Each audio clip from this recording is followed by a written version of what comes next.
La Liga denunciou mais um caso de racismo contra o Vini Júnior. Essa não é a primeira vez e provavelmente não vai ser a última, infelizmente, que ele sofre racismo na Espanha.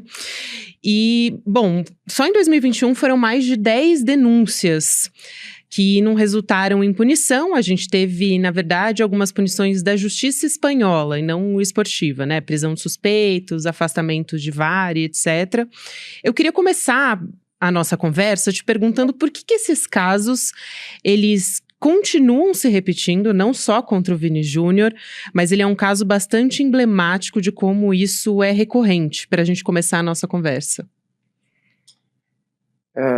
Eu diria que o futebol ainda não está preparado para discutir a temática do racismo, né? E ainda mais tendo nesse momento o Vinícius Júnior como um protagonista na luta contra o racismo. Eu posso dizer que o futebol espanhol está acostumado a ter casos de racismo, mas a vítima silencia e aí acaba que a gente não discute mais esses casos e acaba que a gente não soma esses casos, né? No caso do Vinícius Júnior, em várias notas ele coloca, é o 20º caso e contando, ou seja, ele está pressionando a La Liga para mostrar para ela que esses casos não são isolados como as entidades sempre disseram. E sobre punição, a gente precisa entender que nesse momento, a punição que pode parar esses casos é punir o clube. Não adianta mais a La Liga ou a Federação Espanhola tentar encontrar esses torcedores, tentar qualquer outra atitude. É preciso agora punir os clubes para que os clubes façam ações contra esses torcedores racistas. Cada jogo que o Vinícius Júnior vai jogar hoje, a gente já fica pensando que vai ser um novo caso de racismo. Por quê? Porque os torcedores já entenderam, já perceberam que o clube que eles torcem não vai ser punido. E que eles, infelizmente, também vão ter uma pena muito pequena. E por isso os casos vão se repetindo. Exatamente. E, bom, no dia 20 de janeiro, agora de 2024, o presidente da FIFA, o Gianni Infantino, ele defendeu uma derrota automática para times que os torcedores venham a cometer racismo ou injúria racial também.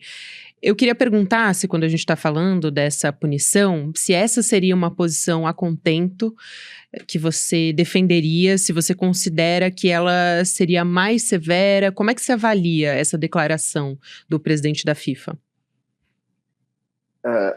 Vamos por partes, né? Eu avalio que essa decisão de punição, de derrota para o clube cujos torcedores estejam cometendo ato racista, ela é a mais acertada.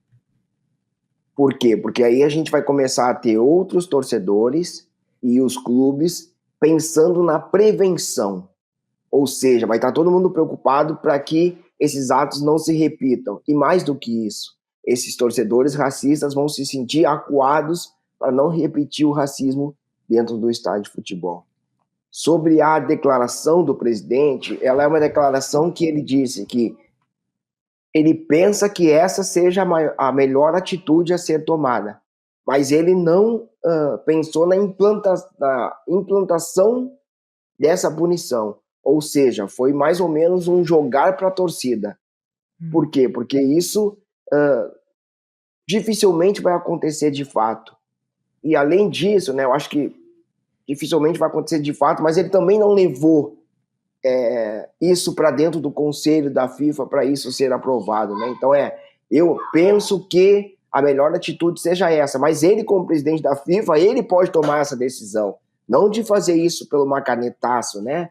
Eu quero que a partir de agora isso vá acontecer, mas ele tem que levar para dentro do conselho, para que isso seja votado, para que isso seja pensado.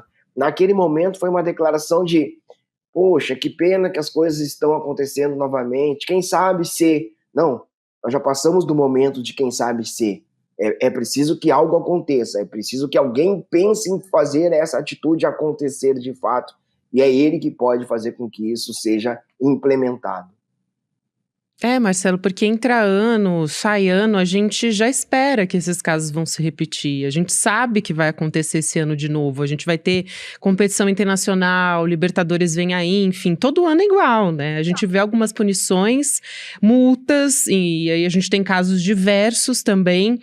Quando eu penso na torcida, normalmente eu acabo tendendo a pensar, ou a gente, no geral, em algo coletivo. Mas acontece, por exemplo, da câmera pegar alguém no flagra, no gestual, ou então na leitura labial, por exemplo, teve aquele caso da torcedora do Grêmio em 2014, que foi bastante emblemático contra o goleiro Aranha. Qual é a dificuldade de identificar esses casos desse tipo? Classificar, isso é uma injúria racial, ou então é racismo, porque tem essa questão da coletividade. Você toca num ponto que, para nós do Observatório, é um ponto que a gente vem batendo desde a criação do Observatório em 2014. Vejamos, o Código Brasileiro de Justiça Desportiva, no seu artigo 243-G, diz que, conforme o número de torcedores que cometerem um ato de racismo, o clube pode ser punido com multa, perda de mando de campo, e pode levar até a perda de pontos e exclusão do campeonato. Mas o artigo, ele não deixa claro, nítido, qual é o número de torcedores que pode levar um clube a ter essa punição. Então, assim, a gente precisa diferenciar muito os casos de racismo que a gente vê notícias acontecendo. Por exemplo, a gente pode ter o caso de racismo de um torcedor insultar um jogador, e pode ter um caso de racismo de uma coletividade, que é os casos que mais acontecem na Europa, que é uma coletividade com cânticos racistas na arquibancada. Conforme diz o Código Brasileiro de Justiça Desportiva, uma coletividade pode levar a perda de pontos e exclusão do campeonato. Então a gente precisa que isso seja mais nítido, né? Que a gente precisa reescrever esse artigo para definir quais as situações que de fato pode levar um clube a perder pontos. Por quê? Porque o Observatório monitorou mais de 200 casos de racismo. E muitos casos de racismo, quando ele é cometido por um torcedor, tem tribunais que entendem que um clube não pode ser punido pela ação de um torcedor.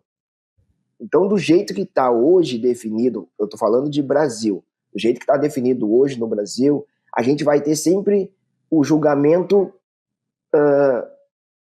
realizado por aquele número de auditores que estão julgando aquele caso, porque a gente não tem uma jurisprudência nesse sentido. Sobre se o caso vai ser classificado como racismo ou injúria racial, no artigo 243-G, ele também não se atém a esse fato. Ele se atém ao ato de discriminação. E aí, pelo ato de discriminação, não é levado ao Tribunal de Justiça Desportivo, né? Essa questão se ele é racismo ou se é injúria racial. Para o tribunal é muito mais importante a quantidade de torcedores que cometerem esse ato racista. Então, assim, olhando também para aquele caso do Grêmio em 2014, ele fica marcado muito em cima de uma pessoa, né, que é a menina, mas ele foi realizado por um coletivo de torcedores, o que é muito diferente da maioria dos casos que a gente acompanha no Brasil e que é muito semelhante aos casos que a gente vem acompanhando com o Vinícius Júnior na Espanha, ou os casos na Itália, né, ou na Itália ou no leste europeu, que são grupos de torcedores que vão para o estádio e eles cometem atos racistas, atos nazistas, atos antissemitas, mas são coletivos de torcedores que não tapam mais o rosto e lá na arquibancada eles fazem esses cânticos. Então, uma das coisas que, por exemplo, quando o presidente da FIFA disse quando o ato de racismo for cometido, o clube tem que perder pontos. Mas aí a minha pergunta para ele nesse momento seria: quais casos de racismo levariam a essa punição? Porque nós, torcedores, a gente fica com essa impressão que todo caso de racismo vai ser punido com perda de pontos ou exclusão do campeonato. E não vai ser isso. Não tem como ser isso, né? Infelizmente, não tem como a gente punir todos os casos iguais, porque eles vão ter gravidades. Então esse é o ponto que acaba que a gente fica discutindo aqui fora, enquanto torcedor, que todo caso, ou que esse caso e aquele caso deva ser perda de pontos ou exclusão do campeonato. Mas a gente tem que entender a lei, o que está escrito na lei e forçar a mudança do que está escrito na lei, para que daí, de fato, a gente comece a ter punições mais efetivas desses casos, seja nos campeonatos nacionais, seja na Libertadores, seja fora do Brasil. E outro ponto também muito importante é que, por exemplo, no Brasil o racismo é crime. Na Espanha o racismo não é crime. Na maioria dos países da América Latina o racismo também é crime. Então, o tribunal também não vê com essa gravidade que nós brasileiros olhamos para esses casos. Então, a gente sempre precisa fazer esse recorte para que a gente não coloque toda a denúncia de racismo no mesmo lugar e queira que essas denúncias tenham a mesma punição.